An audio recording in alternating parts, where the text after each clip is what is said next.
with that, everybody. No problem. All right. So as people file in here now, our microphone's on and the attendees are coming in, and I'll give you a cue when we have a full house. Thanks very much.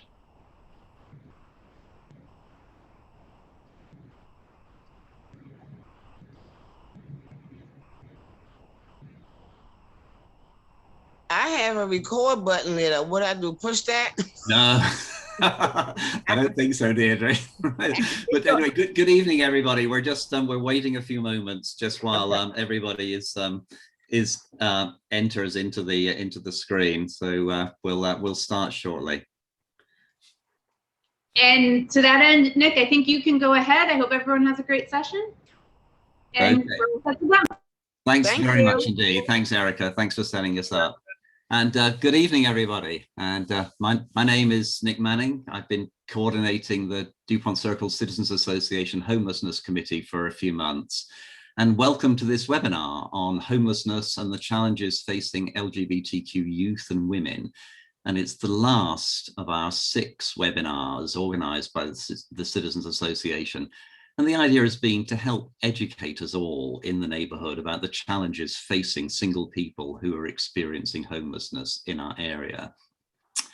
The idea has been to equip us so that we're better positioned to help or lobby or volunteer or otherwise engage to support progress towards ending chronic homelessness.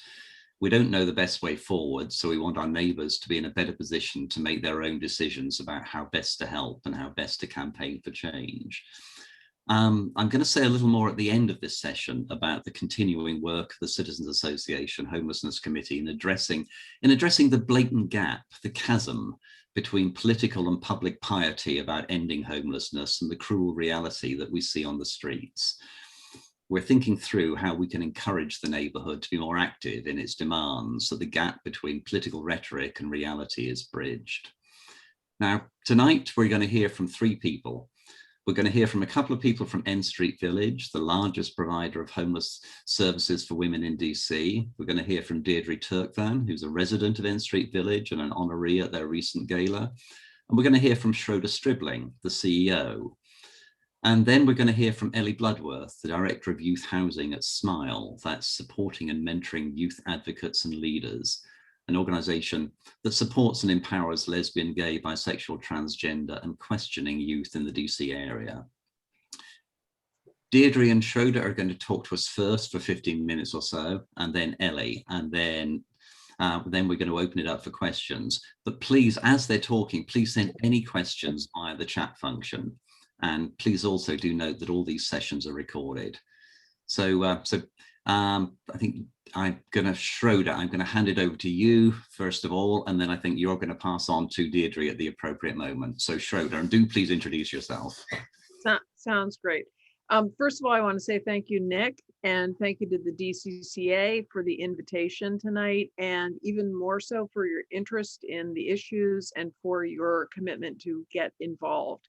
This is a whole society problem, and having everyone engaged in the solutions is really important. And I particularly like Nick's encouragement that we divide this issue from political rhetoric. So I am the CEO of N Street Village, and many of you may know N Street Village. Maybe even we have some volunteers here or some folks who have been engaged, and if so, I'm please accept my gratitude on behalf of our community. We are a 50-year-old mission, nonprofit mission. We opened our first building in 1997. I've been there since 2003. We now have 8 different locations around Washington, DC. And our mission is to provide women who are experiencing homelessness with housing and supportive services. And we do that directly through permanent housing that we offer and also through shelter for those who are in immediate crisis. I'm going to share my screen and give you a little bit of a visual of what N Street Village is. Now, I've practiced this, so everyone wish me luck in getting the right screen at the right time here.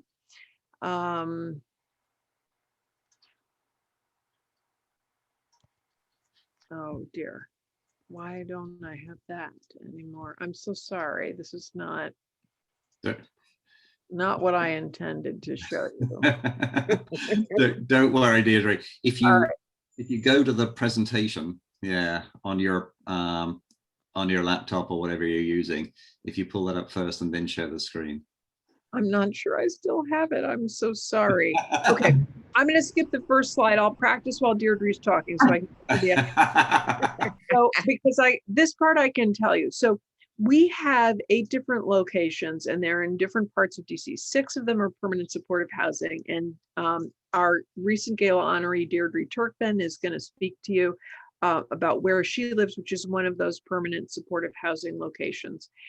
Permanent supportive housing is a special type of affordable housing. So affordable housing is the general answer to homelessness.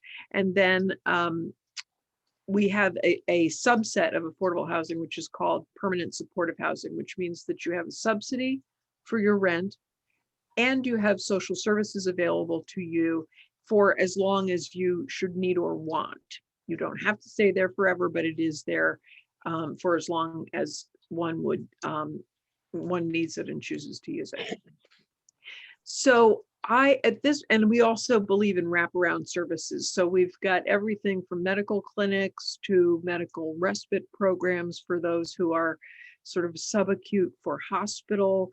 We have special programs for trauma and addiction, mental health recovery, vocational training, support for people who are job seekers or job keepers, and other wraparound services. We have a wellness clinic, which is fairly unique in the landscape of homeless services, where we have everything from yoga to Reiki to meditation to lots of different offerings on health promotion and disease prevention.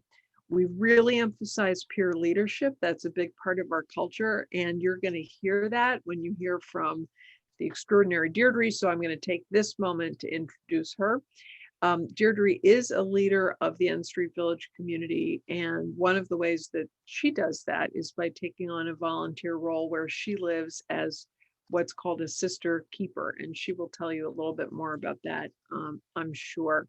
So let me hand it over to Deirdre, because the experience of our mission is really best understood through hearing a real story, especially from someone who is special and important to us like Deirdre. Take it away. Thank you. Hello. My name is Deirdre Turkvan. I came through N Street Village. I was there for like 13 months. I had mental problems. I had health problems. They helped me get the mental stability that I needed. My health is now better. And I got my permanent supportive housing through N Street Village. And I just love my place. And I am what you call a sister's keeper. I volunteer. I help the ladies when they move in. If they don't have food, I give them food. I show them where to get food. I help them get clothes. I help them with their TVs and anything else they need help with. I'm there to help provide it for them. Now I have about 4 ladies in here that's special to me. Some of them are seniors and some of them have mental issues. But they're my girls. Those are my girls and I love them. But if I wouldn't have what I have if I didn't come through N Street Village. If they wasn't there for me when I needed them, I don't know where I'll be right now. So I've been telling a lot of people, if you need help, especially women, go to N Street Village. That's the best place to me in the world. Because they offer so much. You have 3 square meals a day. If you're going through addiction, like I was an alcoholic, I am now clean for 2 years and 11 days. Woohoo! Woohoo! I can't woohoo that hell out. And because of N Street Village and the tools they taught me, I brought them out here with me. And I'll be teaching the other ladies how to get over their addiction, but they need more than me. So I'm gonna get them in N Street Village one way or the other. I gotta bring them down there and drop them off. But I love my position and I love my permanent supportive housing. And the best part of that is my apartment came furnished. They actually have a bed, dresser, TV, refrigerator, stove, everything you need. to make sure you're doing the next right thing and help you with your further your future on the right track. Deirdre, do you want to say a little bit about your story before N Street Village? Yes. I was drinking when they was putting beer in my bottle when I was a baby. And as I grew up, I wanted it more and more and more. I got addicted to alcohol. I was holding a job. I was a licensed truck driver. I was a caregiver. I do plumbing, electrical wiring, hang sheetrock, paint. I do it all. And I got tired of drinking. And I knew I couldn't do it by myself.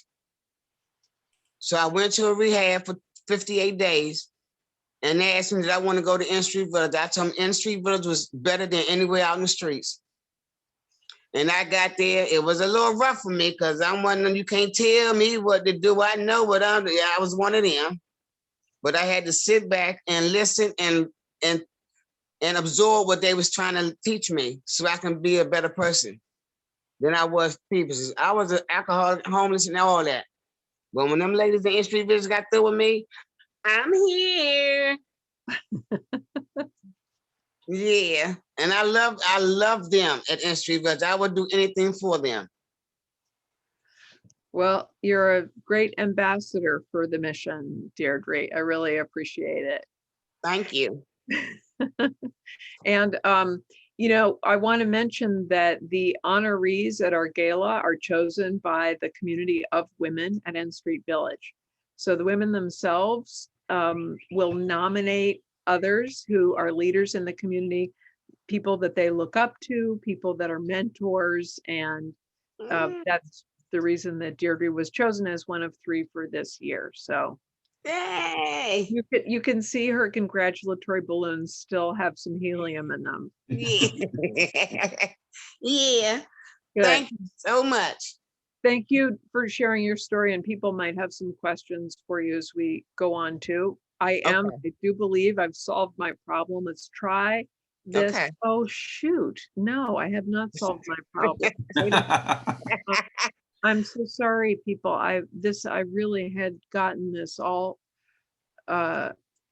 figured out, and I don't know why this has happened. I'm trying one more time, and then if you'll, please forgive me for this interruption.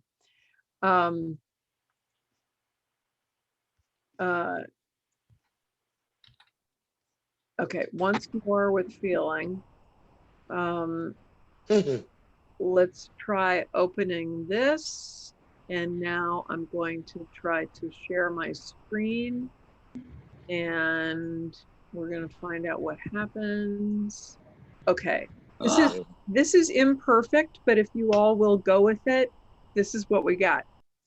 So this is really what I was showing you at first, so I won't spend much time here, but we are one village with many different locations and serving about 2,000 women each year.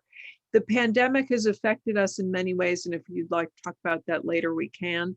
But what we did was to take all of our services and make sure that they were embedded from our main location into all of our various locations around the village. They ordinarily are, but we've made a greater effort at that. We've also used a lot of telehealth, telecase management options as well for people. Now, let me move to this. I'm going to talk a little bit about the big picture, and I'm happy to come back down to the N Street picture in our discussion time. But when Nick and I were preparing for this, it seemed like your conversations had led up to some of this discussion. So our 2020 estimate is not that different than if you looked at the last 5-10 years, to be honest with you. The numbers adjust a little bit, but the way that we measure homelessness in the United States and in our city is one night in January, people fan out across the city. Most of them are usually volunteers. This year we did not allow volunteers, only people who work for homeless service providers. But we do a survey count of those who are living on the street. We also count as many people who are in shelter, as we know, and people who are in non-permanent housing and don't have some form of a lease. that we do not have a way of counting people who are doubled up or tripled up across the country. We know there are many of those. So this is the count that we get is no, it's not unscientific, but it's, partially, we know it's flawed. Let's put it that way. And we also know that it's an underestimate, especially when you hear from Smile about LGBTQ youth. This issue of being doubled up, tripled up, and sort of the hidden homeless is certainly an issue. And you'll also note that the only way we get a count of the number of people who are homeless is what's called a point in time, which means we don't have an annualized sense of how many people experience homelessness. About 2/3 of people who experience homelessness are unaccompanied adults. Of those, about 20% qualify as chronically homeless. Now, this is a category of people who spend long periods of time in homelessness, extended single episodes or multiple episodes in a short period of time. And there's an official HUD definition. Close to 40% are women, and then you can see many are over the age of 50. One of the other things that's notable about health and homelessness, it's one of the reasons why people say housing is healthcare, is that people are really unable to take care of their health, their mental health, their physical health, until they're housed. And that's been the premise of the Housing First movement over the past decade plus, couple decades almost. We can also, if people have questions about that, I'm happy to talk about it. Housing, affordable housing is the answer to homelessness. And then there are conversations about what types of voucher support people need and subsidies people need. And I'll say more about that in just a moment. So who's at risk of homelessness? Anyone who's spending more than 1/3 of their income on their housing. And over half of poor households in America are spending more than half of their income for rent. There is, and the national estimate is that we're about 7 million units short of affordable housing supply. Now, that doesn't mean literal units like the physical spaces.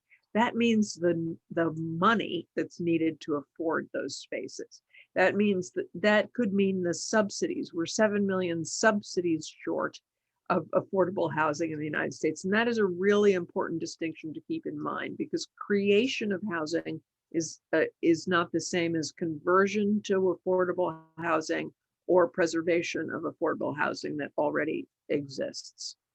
There are certain individual vulnerabilities to homelessness: disability, age, history of institutionalization, LGBTQ youth, trauma, and domestic violence are certainly some of those. Most of the reason for homelessness, though, and I want to be very clear in saying this, is simple economics. This is really a mismatch between wages and rents in our country, and especially in places where the rents are high and the labor force is skilled at a certain level where they cannot afford the rents. There's a mismatch there. Most of the people who experience homelessness self-resolve their homelessness. In other words, they exit and we don't know how they worked it out, or maybe they got a one-time support. You can get a one-time rental support, etc. Let me move on and not take too much time, because I wanted to say a couple other things to some questions that Nick had asked. So you can see here in 2019 in Washington, DC, total persons, 6,500-ish, slight decrease. Single adults, 3,800-ish, 3% increase over the prior year. What I want to say about the number of homeless that we count, if you took a 10-year, 15-year look at this, we make some differences. And when you drill down into the data, there are certain places, like with veterans, we've made a difference in DC. With families, we've made a difference in DC. When we've really focused some of our policy and our city finances on these issues, or federal finances in the case of veterans especially, you know, we know how to solve some of these problems, and we have made some advancements. However, given the scale of the problem and the amount that is spent on the problem by all of the providers and governments involved, we don't make the dent that we would like to see ourselves making, which is because that when rent and wage gap continues to exist. Special issues for women, I would say, trauma in particular. You can certainly hear that in Deirdre's story. And I'll go back again to the economics issue.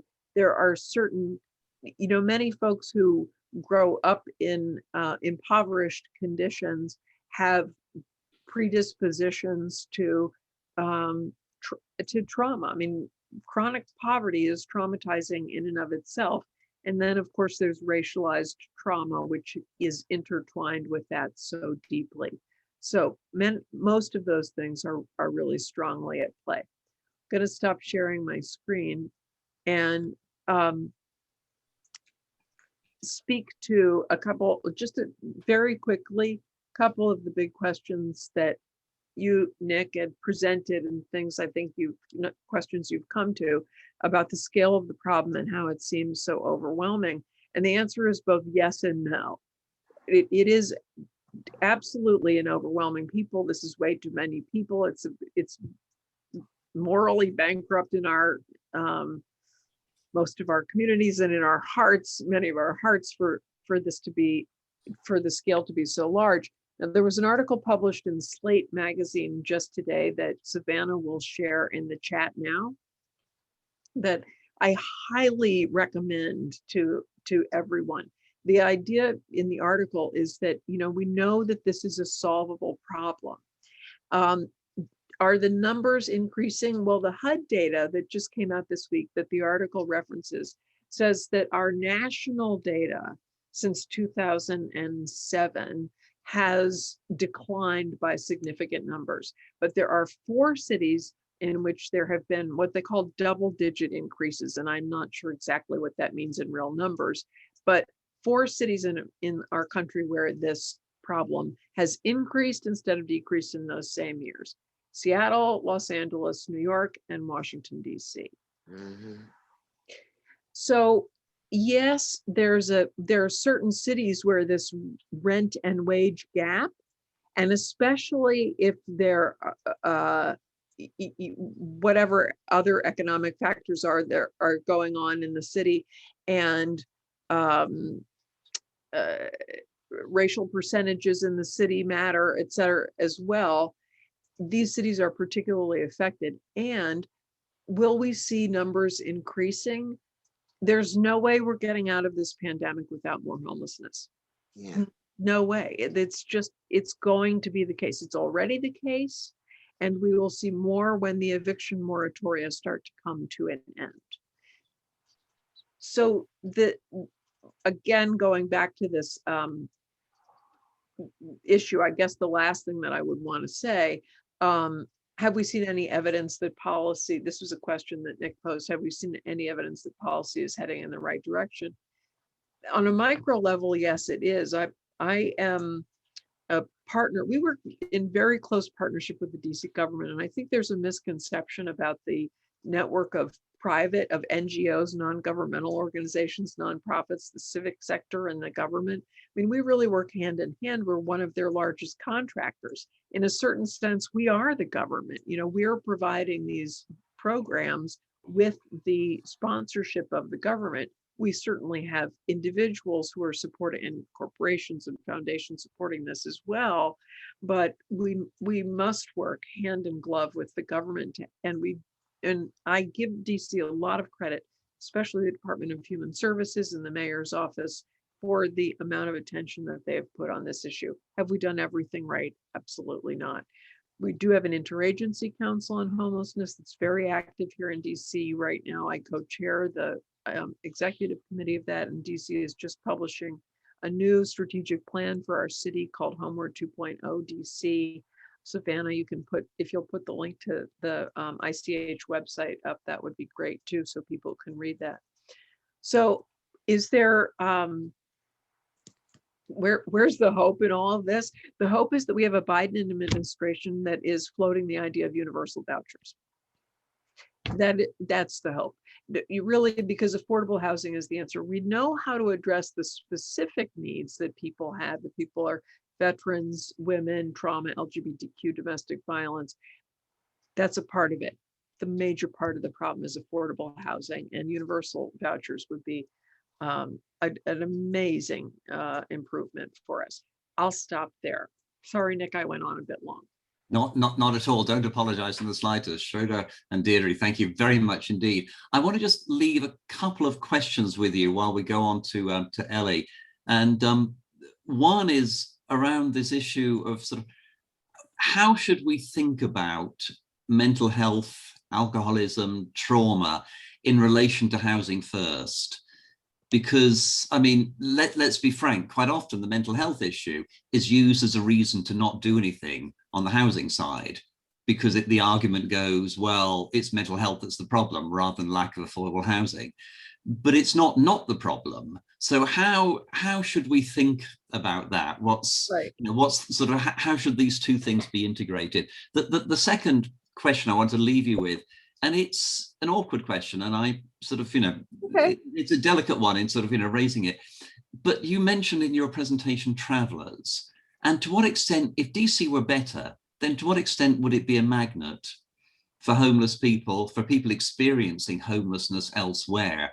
In a sense, would DC be digging its own sort of policy hole deeper by being better at providing the housing that's so desperately needed? So don't answer now, but I would like to come back, and I'm sure there'll be more questions appear in the chat as we go on. Great. Ellie, over to you. Hi. Well, that's always a tough act to follow, but I would love to just say that thank you so much, Schroeder, for sharing all that data. I am still new to Smile, so I really appreciate having that data to look at. I've heard the data, but I just didn't have it at my fingertips right now to show everyone, so thank you so much for having that. But yes, I'm Ellie Bloodworth. I'm the new Director of Youth Housing at Smile. Previously, Jorge Membrano was the Director of Youth Housing and Director of Clinical Services, and now he's moving more into the Director of Clinical Services role. He still has a very large role in housing right now, especially while I'm training and still getting used to the role, and while we're opening up Roman's house. But he will be focusing more on the clinical side while I focus more on the housing side. Smile started in 1984, but I have been there since January. We offer a variety of services for LGBTQ youth. In 2017, we opened our first youth house. We have 3 different youth houses. We have our Youth House 1 and our Youth House 2, which are transitional houses. They are up to a 2-year stay. Our first transitional house has 1 case manager and can house up to 12 youth. And at that house, there's more independence, less case management is needed. Usually those youth are really good candidates for rapid rehousing, and they go on after our program and find lots of success independently. In our second youth house, we have the capacity for 18 youth, and those youth have access to 2 case managers at their house. One is completely resource-based, and then the other, she's more of a clinical base.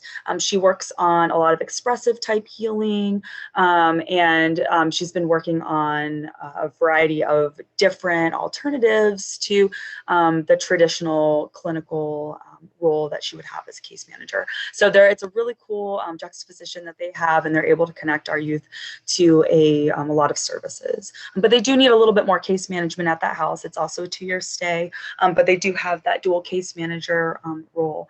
But we did see a gap, because 2 years isn't a very long time, and for a lot of youth who have been through different systems, who have been they've seen the way different organizations work, and they've been through a variety of systems in DC and are getting ready to age out of that 18 to 24-year-old window. They are still struggling with housing, and so these youth might have a variety of issues like, mental health, or they have just not been successful in other programs before, and they need a lot more case management than what they've been getting. So in March, this month, at the beginning of this month, we opened our extended transitional housing program. We've called it Roman's House, after a youth that passed last year who would have definitely benefited from an extended transitional housing program. It's a 6-year-long program with intensive case management.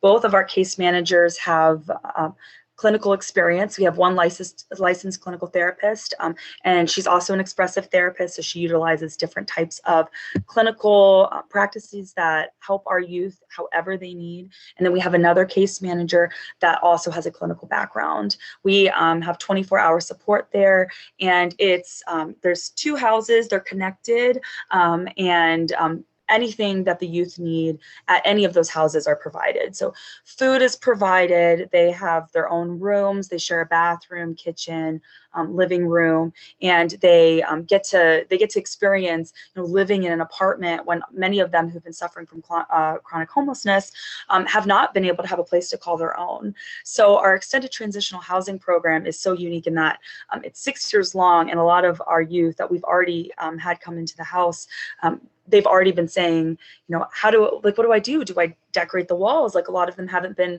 they haven't unpacked before. So now that they're getting to unpack, we're seeing them, flourish and wanting to decorate and get string lights, and they just feel like, oh wow, I'm home.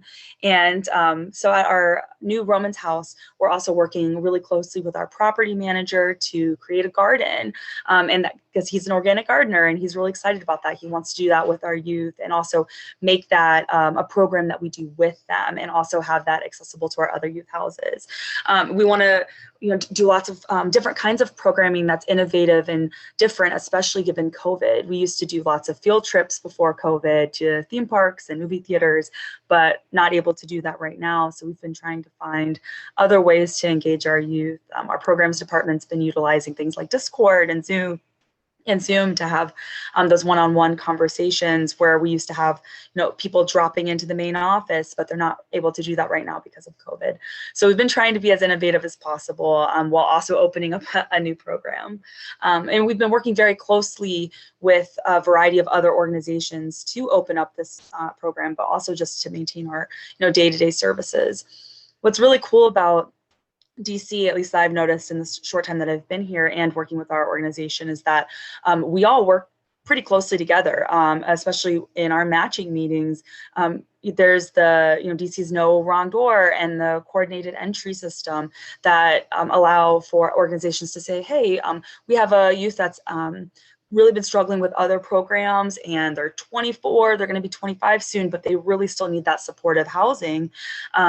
We really think that they're LGBTQ. We really think that they might be a good candidate for your program, and they bring them to us, and then we say yes, that they might be a great fit for our program, or no, they aren't a good candidate for the extended transitional housing program, but maybe we could consider them for rapid rehousing or something like that. And so we're able to really coordinate with other organizations to provide the best services possible, tailored to the individual youth, because they all have different needs. DC, I think, like Schroeder was talking about, on a micro level, is doing a great job just providing this housing first push to get not just all people experiencing homelessness, but also youth experiencing homelessness into systems that and housing programs that work really specifically to their own needs, without the barriers that you find in traditional homeless services programs. So it's been really cool seeing our youth come in with, maybe they have like a criminal history and they haven't been able to find housing before, finally finding housing with us and feeling safe and comfortable and being able to be who they are, and finally having their pronouns respected, and using the name that they want to be called, and just having that supportive care in that unique LGBTQ lens has been very, I think it's very unique for Smile, but also something that all of DC is participating in and not ignoring, which I really enjoy. I really want to talk a little bit more about the questions that Nick raised. I am filling in for my supervisor, Jorge, today. So I've only had a day to think about these questions, but I've been thinking about them a lot, about, what does this mean for DC? What do these programs mean for DC? And that DC can be a model for the rest of the country in housing youth and developing programs and policy that provide youth with the tools they need to succeed despite experiencing homelessness.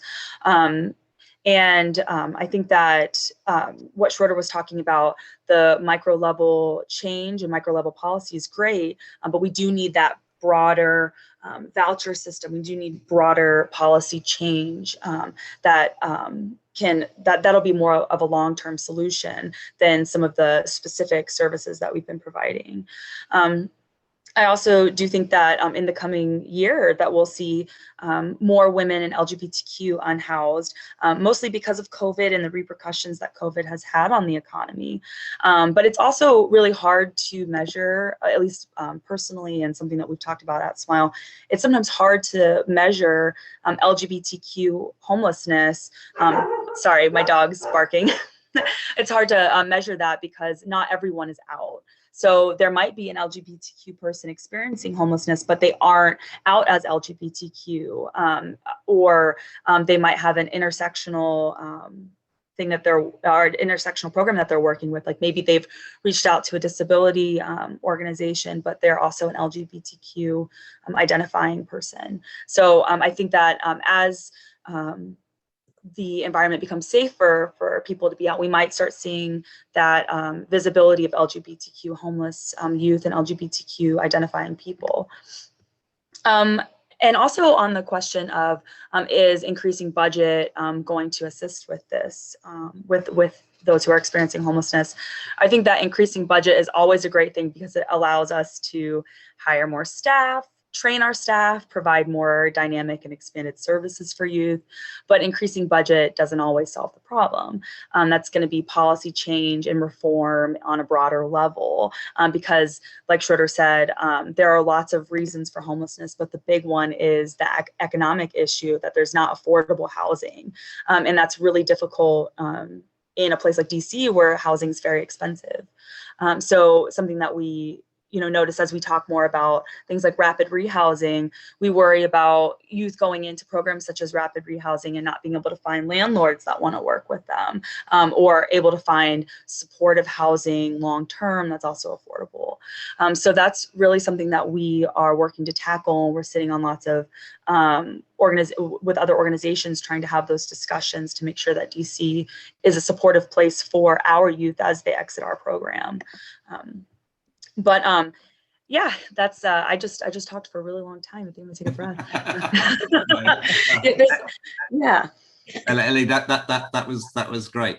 I got just a quick personal observation, and then I'm going to push you on some questions. But one point that's come in on the chat is just to sort of emphasize that I think that when you were talking about affordable housing, you mean actually affordable housing. Yes. Not the and not the rather sort of confusing federal definition. Right. Which, somebody has pointed out 80% of area median income. So 80% of 120,000. Right. That's not that's not affordable in the real world. No. So no. So all of you are using affordable in the sense of actually affordable for somebody on a very low income. So however exactly it's defined. Right. So Absolutely. affordability is tied to where you are, and it is really anyone who's spending more than a third of their income on housing is not in an affordable housing situation. That's the general metric. So if you're spending more, if you're whatever the housing prices by area median income are, if you can move in there and only spend a third of your income on housing, then it's affordable to you. Right. And again, just to sort of to go back to a comment I was making at the outset, there is so much rhetoric around this, and the term affordable housing is used to cover so many sort of far more complicated issues. So yeah. I'm very glad it was Nick Del Don that raised that point. I'm very glad he reminded us of that. Ellie, absolutely. I want to leave a question with you actually before, and then go back to Schroeder and Deirdre. The question for you is, and again, I'm being deliberately provocative here, I hope you don't mind, But I don't mind. we think about Smiles programs for homeless youth, and clearly vulnerable youth need supportive housing. I mean, if they're unhoused, there's no question about that, right? What's so special about LGBTQ? Why isn't it a broader program for homeless, unhoused youth? Right? Why do we need something in this day and age that's specific to LGBTQ? But I just want to leave that with you for a moment, and I'm sure there'll be more questions coming in on the chat. And Schroeder, Deirdre, if I could come back to you, and okay. One of the issues I'd raise with you is how should we think about the personal challenges that that accompany people's sort of journey into homelessness, which is mental health and alcoholism and sort of experience of trauma, and how does that relate to this question of its housing first? Where does the support part figure in here? And then there's another question which somebody's just put on the chat, which I'll come on to in a second. Okay. I want to look. Can I go? Yeah, go ahead. Okay. Where in my situation, if In Street Village wasn't there when I needed them because I was homeless, I was addicted to alcohol, I was going through trauma situations, I would still be out here homeless. I would still be out here alcoholic. I would still not be able to deal with the trauma that happened to me. So once I got my mental, they recognized my situation because I told them wasn't nothing wrong with me. They recognized it, so I got me a psychiatrist and a therapist. If it wasn't for them, me knowing that I got mental problems and I'm taking care of it, I would have still been out here. I was going right back out here doing the same thing I was doing. If you got somebody that care enough, that's willing to help you get your mental under control and everything else you need, that they are a blessing. But they care enough to help people going through what they're going through. Yeah, no, absolutely. That was beautifully put, Deirdre, and it's a perfect argument for housing first, because the whole notion of housing first is that rather than trying to make people housing ready, right, so they look good enough for housing, they take care of their mental health, they get a job, they get the clothing, that whatever it is that they need to do, they stop drinking or using, then they're housing ready. The sea change, and it was a national sea change, there was a great Malcolm Gladwell article in the New Yorker called $1 Million Murray, which I think Savannah will put in the chat for you. It came out in maybe 2007.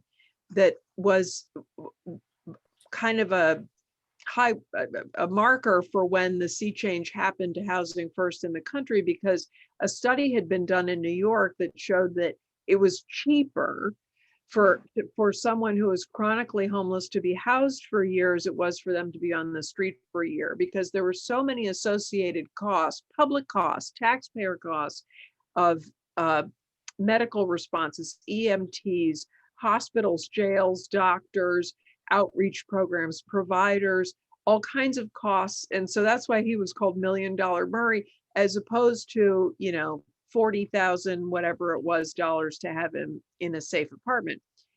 The moral argument to this is obviously that we don't want to make people earn housing, that housing we feel is a right, that everybody has to have housing.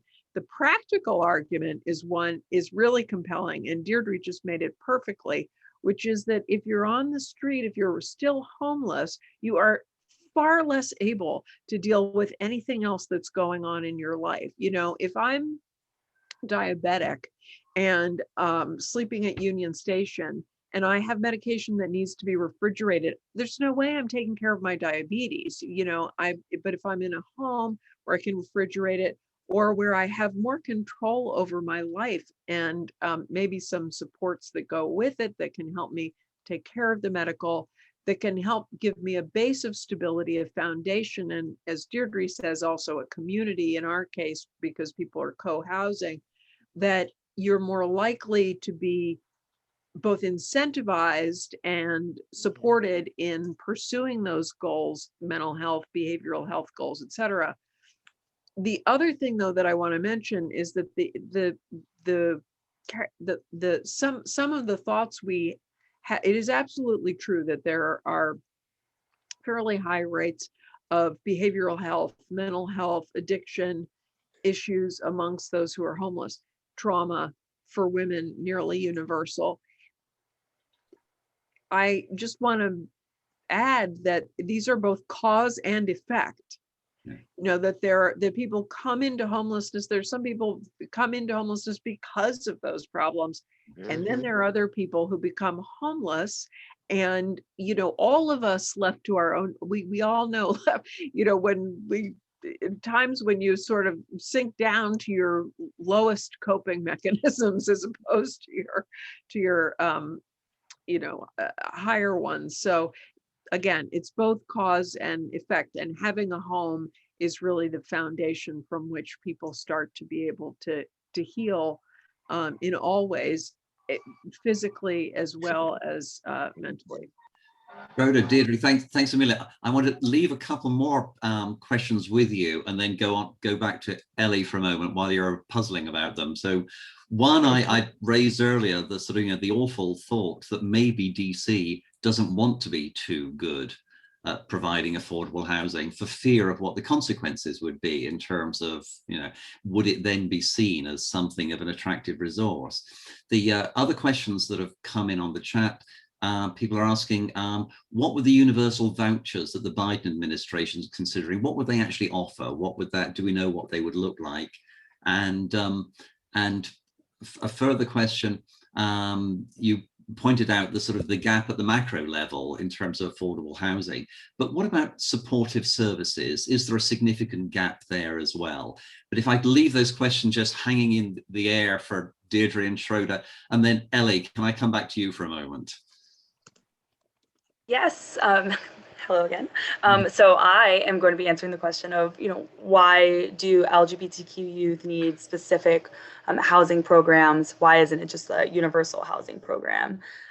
So there are lots of homeless programs and housing programs that are super effective and super awesome and are providing really great wraparound services for those who are experiencing homelessness, especially in the DC area.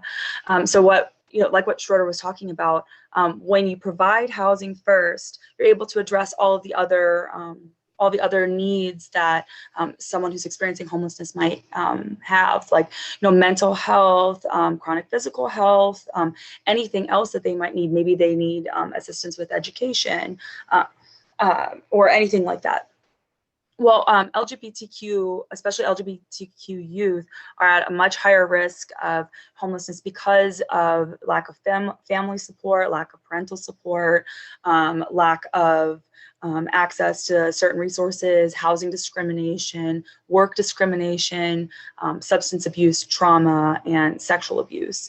And so many of our youth have experienced all of those things at once or at some point in their life, and they come to us with these compounded traumas and this polyvictimization that makes it really hard to access resources. You know, we might have a youth that has a criminal record because of a variety of things, because of trauma, because of substance abuse, and it's hard for them to access housing.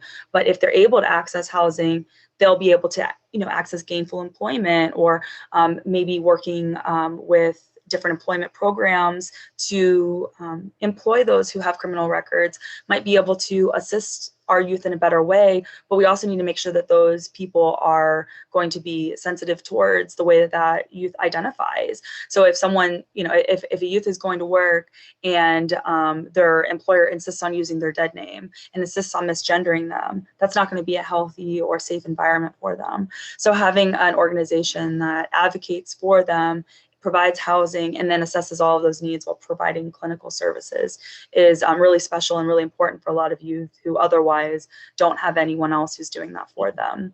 But it's great being able to work with all the other organizations who provide other services and insights, so we can provide those really great coordinated systems and coordinated assistance for our youth.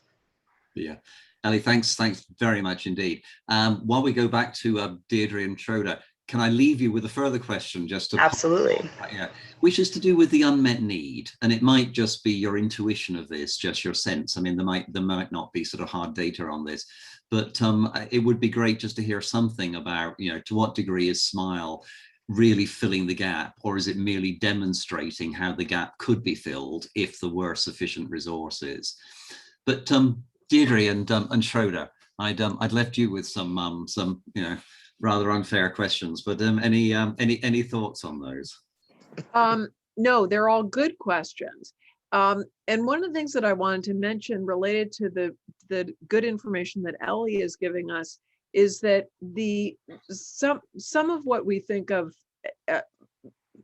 some of the causal issues also for homelessness or vulnerabilities are what we call the upstream systems or the feeder systems for homelessness. So a history of institutionalization, including the foster care system. This is we had a visit from my friend Frank here, sorry. He has opinions. But the pipeline systems like the foster care system, jail and incarceration, history of institutionalization, that, you know, those are have become some of our highways to homelessness, unfortunately. So one of the things that you asked me that was a really good question was, what about, okay, so this issue of, are we digging ourselves into our own hole here by becoming, you know, too good in terms of providing us affordable housing or addressing it? This is a hot topic at the policy table, but not just in DC, in really everywhere. And it is a sensitive question. You know, we have more emergency shelter in DC than we do in our surrounding counties, which arguably are better resourced, much more, you know, many more times emergency shelter than our surrounding counties. So a couple of things. One is you may have read some articles in the paper. It was sort of the year pre-COVID when there was this hashing of it out in the news a little bit about whether people who received services for homeless provider services in the district needed to demonstrate in some way that they were residents of the district, which in the case when you're homeless, is the whole issue of, you know, proving your residence is sort of an absurd notion. However, if people do have ways of demonstrating or affirming that with whomever they're working, that DC is their home, it's their home base. So there was a question about whether we would restrict this because we didn't want to be absorbing the affordable housing, the unmet needs from surrounding counties. I know that there were discussions between the governments about this, and the Metropolitan Washington Council of Governments, which is the group that's been active in addressing this issue. At present, it doesn't matter where you're from or where you last slept, or if you were in a car in Montgomery County for the last 6 months. If you come and ask for emergency shelter at N Street Village, you will get it. You are not, however, eligible for our permanent supportive housing. In that way, you've got to provide some demonstration to us as the provider that you first experienced homelessness in DC, or in some way you have kind of a home-based tie to DC. So I think that sort of addresses a little bit what you were asking about. Yeah, no, that's great. And actually, I've just realized the time we are coming to a close, and in a way, it's great to have sort of, you know, more questions than answers. It sort of, you know, keeps everybody engaged as they think about the topics further. But I want to come straight back to you, Ellie, and just this question of your sense in terms of LGBTQ youth. Then, what's your sense of the sort of overall size of the need versus the resource that's available? That is a huge question with a whole bunch of answers, because anyone who does this work, it's because it's something that, you know, it's a need that we've noticed over a period of time, over a long period of time, through a variety of other kinds of work. And because it is my sense and it's an opinion, you know, I always am nervous to talk about right? Because I'm, representing my organization. But I mean, organizations like all of ours exist because there is a need and because there is an unmet need, and we're all attempting to, plug in a different part of a solution for a really big problem that we have as a society. So I think that, for LGBTQ youth, as time moves forward and as we become more accepting, more open, and we start sharing our words for what we call ourselves and sharing our identities, I think that a lot of those barriers will dissipate, a lot of those barriers to housing and barriers to employment, but it's got to be proactive work. It can't just keep being reactionary work. We've got to, make policy change and continue working together and having these conversations, because all great change comes from conversation, right? And so the fact that we're sharing our struggles and the fact that we're sharing, what's not working is, I think, kind of the catalyst for change for the future. So for me, a sense is that an organization like mine, an organization like N Street, we're meeting different needs of one big giant problem. And I think that we are great examples of how to solve part of the problem, but that it is a very broad institutional issue that we have to, solve federally and not just state or by the district. Thanks very much indeed. We have a very tight time slot. I mean, we've kept these sessions to an hour, and sadly we are at the end of the hour. But I wonder if you could bear with me a little bit. I just would like just to sort of sum up where we're at, and also just to thank you for this wonderful discussion that we've had. Just a very quick personal reflection. There were two moments this evening which I found quite emotional. And Deirdre, when you were describing your joy, your delight, your relief at moving into a home, and Ellie, when you were talking about young people, a young person who unpacks for the first time in a very long time, and and maybe thinking of your own background, you made reference to sort of the possibility they might be putting up string lights, and just both of those, I mean, just the significance of a home. And somehow this word homelessness requires a somewhat technical resonance, as if it's a sort of pathological state, but it's the lack of a home. And that's just such an awful thought. So thank you so much for sort of sharing your details. And Deirdre, thank you so much for being so personal about this. But also thank you all just for underscoring that at the end of the day, we're talking about people who don't have a home. And it's just unimaginable that that's what we're confronting on the scale that we're seeing in DC. What I'd like to do is just, as I say, if you can bear with me, I'd like just to sort of talk a little bit about where this session has been, and I certainly do want to note that this panel tonight, I mean, really has been a tremendous sort of conclusion to our discussion series. And so, Ellie, Deirdre, Schroeder, thank you so much. You've done a great job. You really have.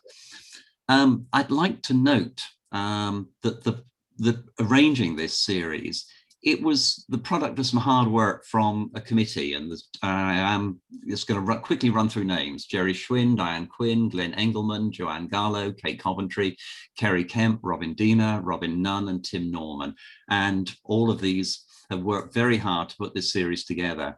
And behind it all, Erica Rickle, who has shown just incredible patience, as none of us could work out how to share our screen. So Schroeder, you're the latest in a long line of people who think, is it that button or why does it? Yeah. So Erica has been just absolutely amazing in just not shouting at us. So she's been so good.